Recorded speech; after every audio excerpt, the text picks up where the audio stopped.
ठीक है, चलो अभी हम लोग रिलेशन बिटवीन तीन चीजें पढ़ेंगे। टर्मिनल पोटेंशियल डिफरेंस,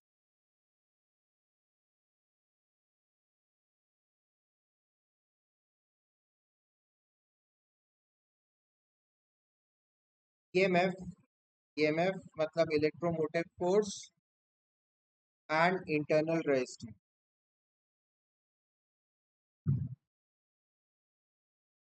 इन तीन के बीच में क्या क्या रिलेशन है? ईएमएफ हो गया, आप बैटरी पकड़ो,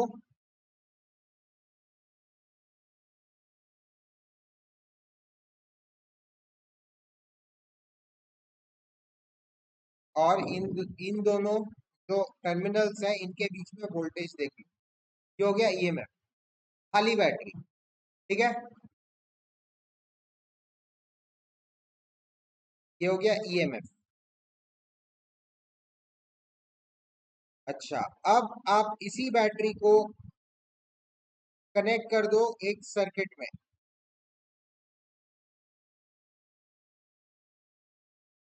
सर्किट में एक छोटा सा रेजिस्टेंस लगा हुआ है मान लो।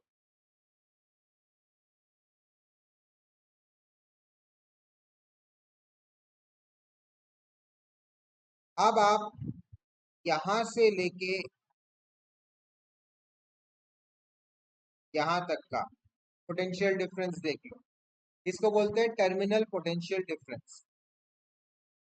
और जब करंट आपका, जैसे मैंने बोला, करंट ऐसे फ्लो करेगा, ऐसे ऐसे ऐसे ऐसे। उसके बाद जब टर्मिनल से अंदर घुसेगा, यहाँ पे इलेक्ट्रोलाइट है बैटरी के अंदर, है ना।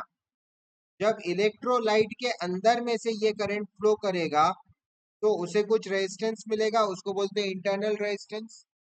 जो बैटरी के अंदर जो रेजिस्टेंस होता है उसको इंटरनल रेजिस्टेंस बोलते हैं, बिकॉज ऑफ द इलेक्ट्रोलाइट। तो ये जो रेजिस्टेंस है आर, और जो करंट है, मान लो करंट है आई, तो ये हो जाएगा आपका इसके अंदर जितना वोल्टेज खा गया। मतलब क्या हो गया, ये देखो, ईएमएफ है, मान लो 10 वोल्ट है, बैटरी के पास टोटल 10 वोल्ट ईएमएफ है जब आप खुला बैटरी को मेजर कर रहे हो। अब उसको जैसे ही आप एक सर्किट में लगाए तो टर्मिनल पोटेंशियल डिफरेंस, मतलब starting from positive across the circuit to the negative, जितना वायर लगाया आपने, उसमें आपको मिल रहा है 9 वोल्ट का। तो 10 वोल्ट था, मिल रहा है 9 वोल्ट, तो 1 वोल्ट किधर गया? 1 वोल्ट जब करंट, जब तक कंडक्टर में था, कंडक्टर का जो रेजिस्टेंस है, that into current is 9 volt. Terminal potential difference के कारण टर्मिनल पोटेंशियल डिफरेंस आपका 9 वोल्ट आया। That is because of the resistance of the conductor. And battery के अंदर जितना रेजिस्टेंस है उसमें से जब करंट जाएगा वो भी एक पोटेंशियल होगा, वो आपका 1 वोल्ट हो जाएगा। जो 10 से 9 हुआ, जो 1 वोल्ट का कैलकुलेशन ऊपर नीचे हुआ ना, वो 1 वोल्ट किधर हुआ? वो बैटरी के अंदर से जब करंट जा रहा है उसमें जो वोल्टेज जनरेट हो रहा है। आ रहा है समझ में? तो हमेशा ईएमएफ जितना रहता है उससे हमेशा थोड़ा सा कम ही हम लोग को टर्मिनल पोटेंशियल डिफरेंस मिलता है, क्योंकि थोड़ा सा slight amount of potential difference battery खुद खा जाता है अपने इलेक्ट्रोलाइट से करंट पास कराने के लिए। आया समझ में? वही चीज अभी हम लोग डिस्कस करने वाले हैं। तो सर्किट बना लो। देखो, इंटरनल रेजिस्टेंस ऐसे दिखाते हैं, छोटा सा बैटरी, बैटरी के साथ ही एक ऐसे रेजिस्टेंस सा बना लो, उसको स्मॉल आर लिख दो। यहाँ पे स्विच है, करंट जा रहा है, ये रेजिस्टेंस है कैपिटल आर, ये मेन रेजिस्टेंस है, ठीक है, लोड रेजिस्टेंस। उसके अक्रॉस वी बन रहा है। वी मतलब हमारा क्या हो गया? टर्मिनल पोटेंशियल डिफरेंस हो गया। और इस तरह से करंट जा रहा है।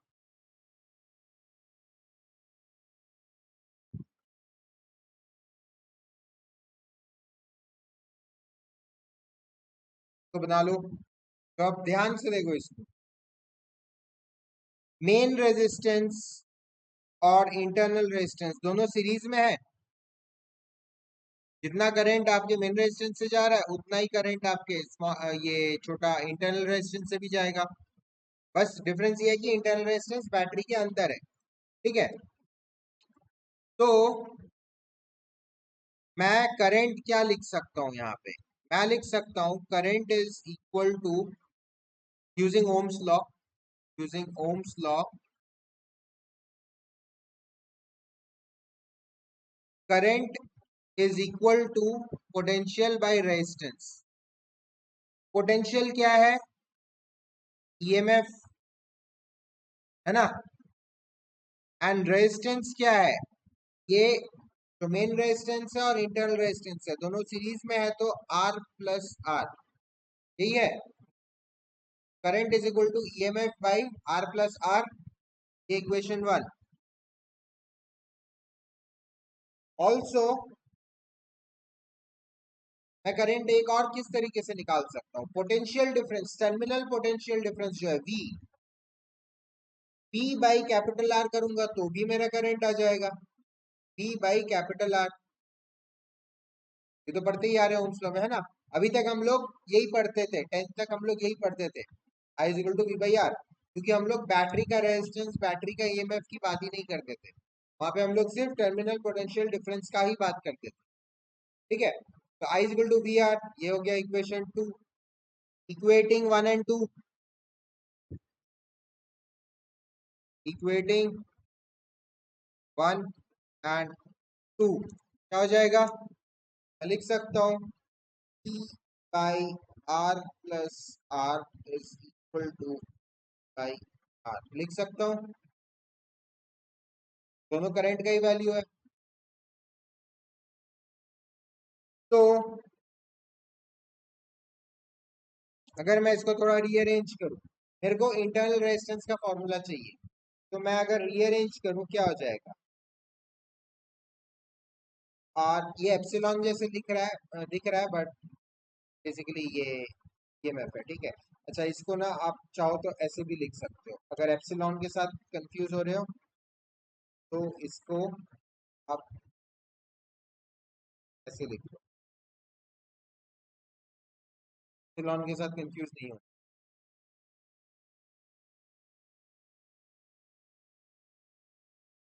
ऐसे लिख लो, ठीक है?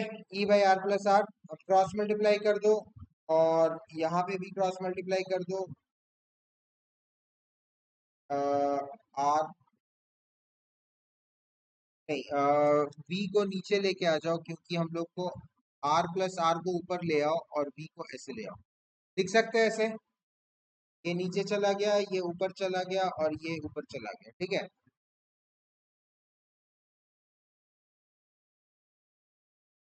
तो स्मॉल आर क्या हो जाएगा? E R by V minus R equal to small R, हो जाएगा। यही है फॉर्मूला इंटरनल रेजिस्टेंस का। स्मॉल आर का फॉर्मूला क्या हो गया? EMF into main resistance by terminal potential difference minus main resistance, this is internal resistance. एक बार वापस से ऊपर से देख लो, इसको आप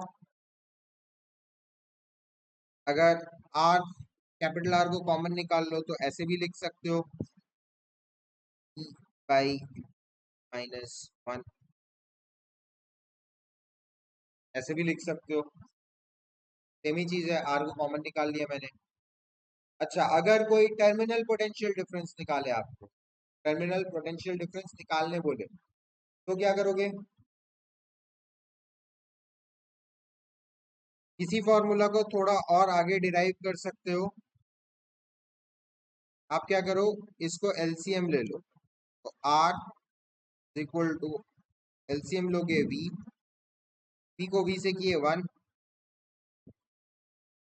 वी को 1 से किए वी, ऐसे लिख सकते हैं, लिख सकते हैं ना? अभी मैं टर्मिनल पोटेंशियल डिफरेंस का फॉर्मूला बता रहा हूँ, इसी फॉर्मूला से आगे और एक्सटेंड करके। अब ये कैपिटल आर को लेके आ जाओ इधर, और वी को लेके चले जाओ ऊपर, तो ये क्या हो जाएगा? आर बाई कैपिटल आर और वी को लेके चले जाओ ऊपर, इक्वल टू माइनस वी होगा। और वी बाई आर कितना होता है, आई होता है, तो इसको मैं लिख सकता हूं I R is equal to minus V, या फिर मैं इसको लिख सकता हूं EMF is equal to plus I R. ये ईएमएफ का फॉर्मूला हो गया। और अगर टर्मिनल वोल्टेज का फॉर्मूला चाहिए, इसी फॉर्मूला में आई आर को इधर ले जाओ, is equal to EMF minus, दोनों सेम ही फॉर्मूला के आगे पीछे है, बस मैंने ट्रांसपोज कर दिया। एक बार ऊपर से देख लेते हैं। सर्किट बनाया आपने, इसका ईएमएफ ये है, इंटरनल रेजिस्टेंस बैटरी का स्मॉल आर है, लोड रेजिस्टेंस कैपिटल आर है, और टर्मिनल पोटेंशियल डिफरेंस वी है। मैंने आपको बोला हमेशा वी जो होता है, टर्मिनल पोटेंशियल डिफरेंस जो होता है, वो ईएमएफ से छोटा होता है, ठीक है। तो इस कॉन्सेप्ट को दिमाग में रखते हुए पहले तो ओम्स लॉ अप्लाई करो। अब कैपिटल आर और स्मॉल आर सीरीज में है, तो नेट रेजिस्टेंस कितना एडअप हो जाएगा, capital R plus small R, और ईएमएफ है ई, तो आई कितना हो जाएगा using Ohm's law, E by R plus R, ये इक्वेशन 1 हो गया। Also I is equal to V by R, यहाँ का पोटेंशियल डिफरेंस वी है और रेजिस्टेंस आर है, तो वी बाई आर भी होता है आई, है ना, पोटेंशियल ओम्स लॉ को यूज करके। तो ये इक्वेशन 2 हो गया। दोनों को इक्वेट कर दो, तो दोनों को जैसे इक्वेट करोगे, कैपिटल आर को ऊपर लेके आ जाओ, बी को नीचे लेके आ जाओ, तो ये ऐसे बन जाएगा, एंड ये आर प्लस आर हो जाएगा। अब इस आर को उठा के इधर पे ट्रांसपोज कर दो, तो आपका ये आ जाएगा, और फिर उल्टा करके लिख दो इसको, तो स्मॉल आर मतलब internal resistance is equal to E R by V minus R, ये होता है इंटरनल रेजिस्टेंस का फॉर्मूला। अब इसी में से कैपिटल आर को कॉमन लेके ऐसे भी लिख सकते हो। चलो, तो इसी फॉर्मूले को और आगे अगर बढ़ाओगे, तो आप एलसीएम ले लो, ई माइनस वी बाई वी हो जाएगा, आर इस तरह से आ जाएगा, और उसके बाद ई को ऊपर ले जाओ और आर को नीचे ले आओ, तो आपका ऐसा हो जाएगा, V by R, V by R होता है करंट, तो आपका ये करंट आ गया, I R is equal to E minus V, ये आ गया, ये मेन रिलेशन है, ठीक है। अब इसमें आगे पीछे ट्रांसपोज कर दो, आपको अगर ईएमएफ का फॉर्मूला चाहिए तो वी को इधर ले जाओ, तो वी प्लस आई आर हो जाता है, ये हो गया ईएमएफ का formula.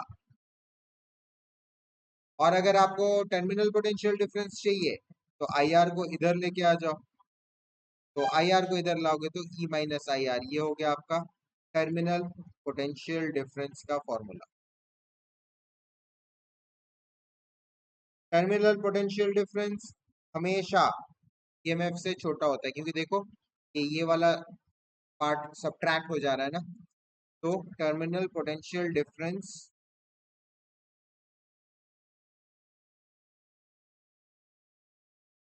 Is always less than EMF,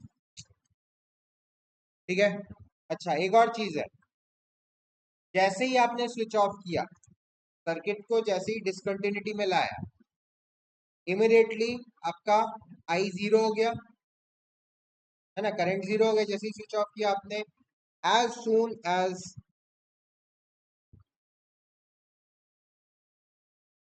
circuit switch of,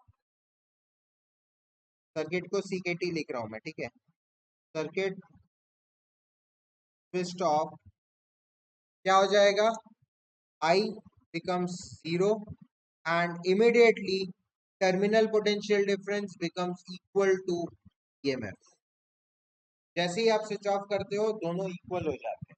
जैसे ही आप स्विच ऑन करते हो P लेस देन EMF हो जाता है, जैसे ही स्विच ऑन करते हो, और जैसे ही स्विच ऑफ करते हो दोनों इक्वल हो जाते हैं। ठीक है, इसको अलग से लिखने की जरूरत नहीं है।